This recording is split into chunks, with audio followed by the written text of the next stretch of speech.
Assalamualaikum warahmatullahi wabarakatuh. Pemirsa, tamu Ramadan kita kali ini yaitu Bapak Deddy Suhardi.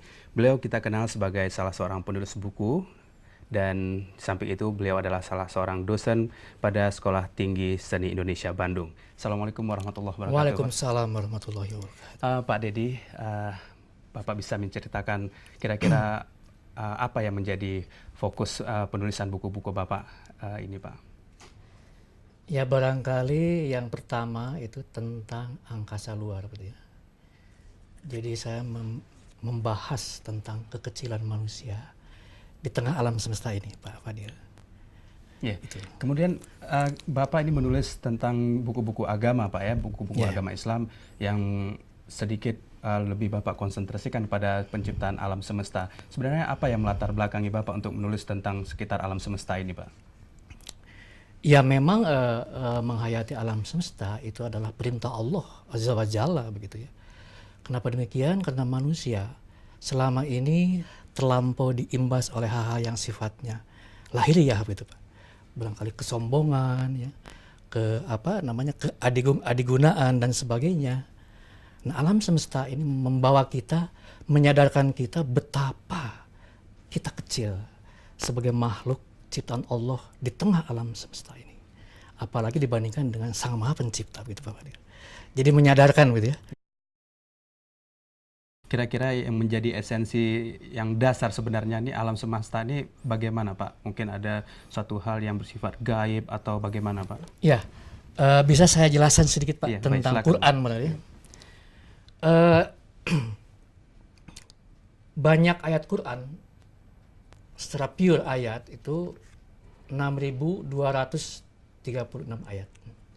Jadi 6.236 ayat. Di antaranya tercantum 307 ayat yang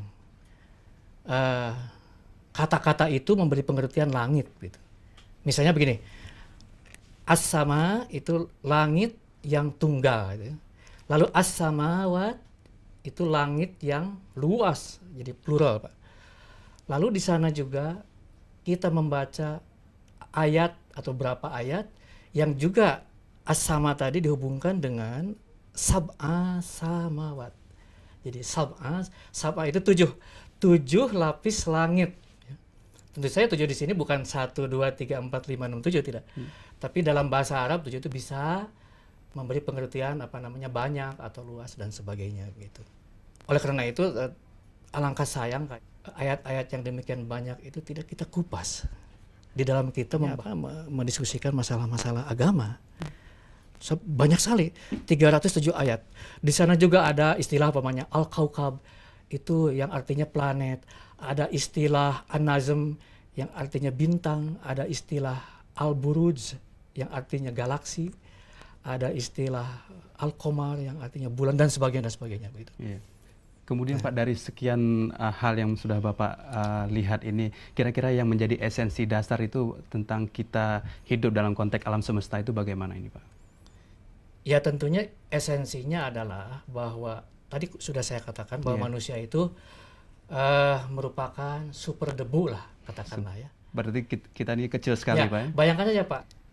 Kita lihat saja galaksi kita Bima Sakti. Menurut para ilmuwan, itu di dalamnya terhimpun 100 miliar bintang, bayangkan. Kalau kita comot bintang yang cukup kecil, itu adalah matahari kita, Sang Surya, yang cukup kecil, Pak. Di galaksi Bima Sakti saja. Nah, padahal Sang Surya ini besarnya 1 juta lebih kali bumi kita. Nah, barangkali dengan kita mengetahui bahwa alam semesta ini demikian luas, demikian dahsyat dan demikian mengagumkan, tentunya ini akan memberikan semacam dorongan, semacam motivasi kepada kita untuk bertauhid secara benar.